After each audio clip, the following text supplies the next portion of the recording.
Europe. Data showed that the cult of the body beautiful has caught on in India. They say that most of the men dedicated to muscle, this one is Gugot of America, make marvelous husbands because they're so busy exercising they never notice if the wife slips out to see a girlfriend. Just imagine the embrace such muscle could accomplish. Wasted on a girl, it could put paid to an ox. But who wants to embrace an ox?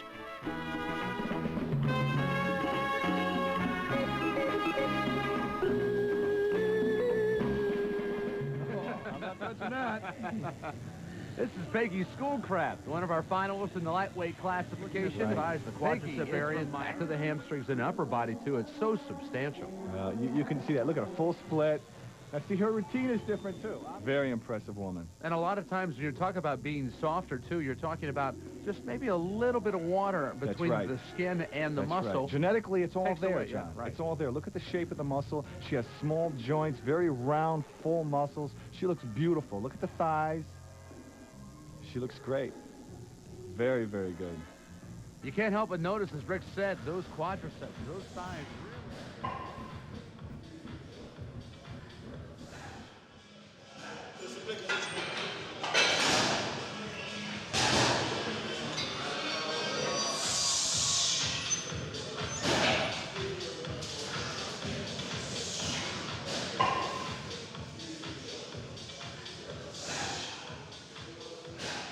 So what was really tough is that for many, many years leading up to going to college, rowing for Notre Dame, I trained with the mindset of I was going to go there, I was going to be in a top boat, I was going to train with amazing people, amazing coaches, and that was going to be a stepping stone to world championships, maybe Olympics.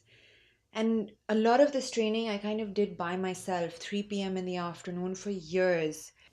And then I got there and I realized that I wasn't good enough. From a nature and a nurture point of view, we just did not have the conditioning. I didn't have the health. We didn't have the knowledge in Pakistan to prepare for something like that. These girls, my teammates, they were so much better than me, and there was nothing I could do to catch up.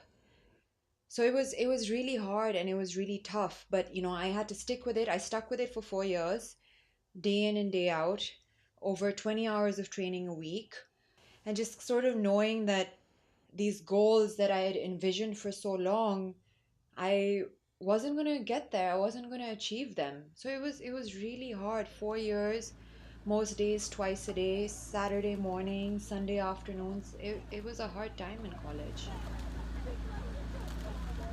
For a few years after college, I kind of was dead scared of anything competition. Anybody would raise the question or raise the idea, and I would just run away from it. I continued training because I love training and I love working out, and I kind of just did it for myself.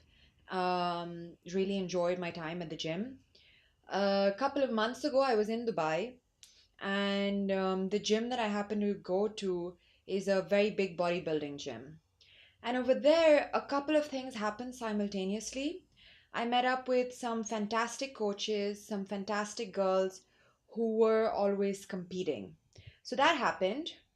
And I also, within a few months realized that over the years, I had actually built up enough muscle and enough strength to do this. I mean, these girls who were competing, I was just as strong, if not stronger than them sometimes.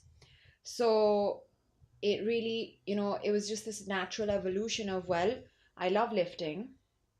I am really enjoying myself here. And this is something that I can do and that I will enjoy doing. So the class that I would be competing in is called Bikini. What they judge is that you have a significant muscle content. Your body fat is very low, so you can see the definition, but you also maintain curves and feminine shape. So it isn't a weight class, it's a physique class. So it's a feminine muscular body. You obviously have to walk on stage in a bikini, which I'm very, very, very nervous about. I mentally, just wrapping my mind around the idea is still, it's still very hard. And I have to remind myself that it is a sport. I am competing. It isn't just a vanity project. Like, I have to work very hard for this, and other girls are working very hard for this. You know, you have to work with a posing coach. It's your stature, it's how you present yourself. And it's honestly like how you present the months and months and months of effort that you have been putting in up until that point. And usually when you go up there on stage, you have a couple of seconds to show off months and months and months of work.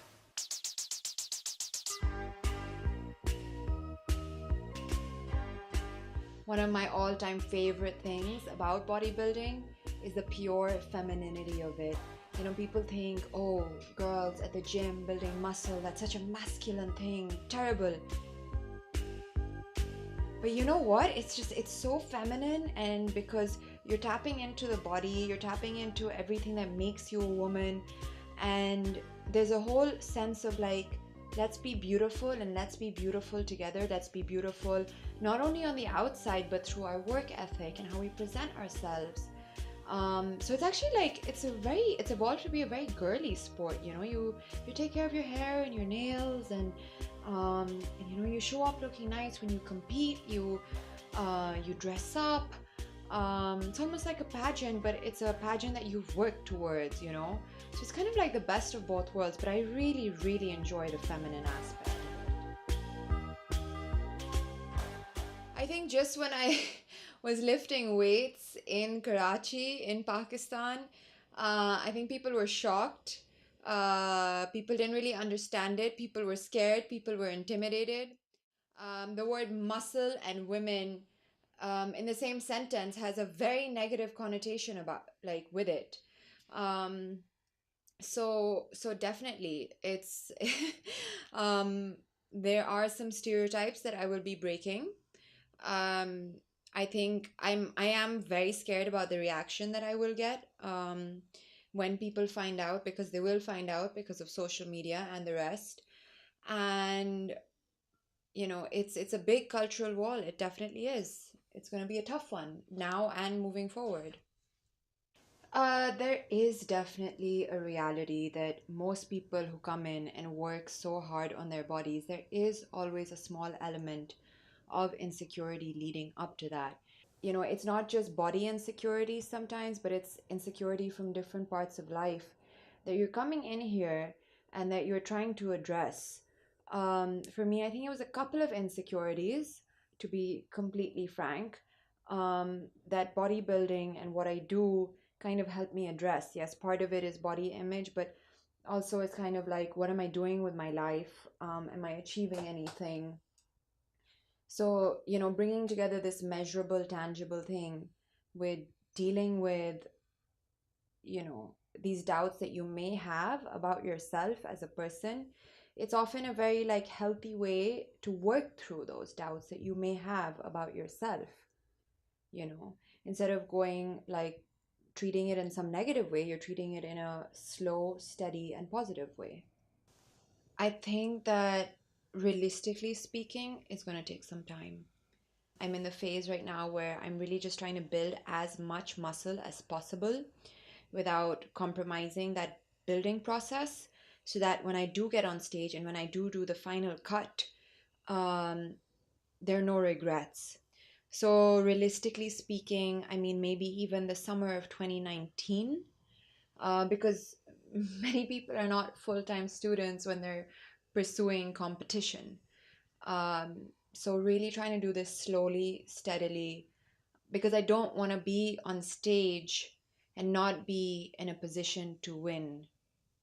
You know, I've had too many failures in the past where I'm going to rush this. I'm not going to rush this. I want to enjoy the process. I want to savor it.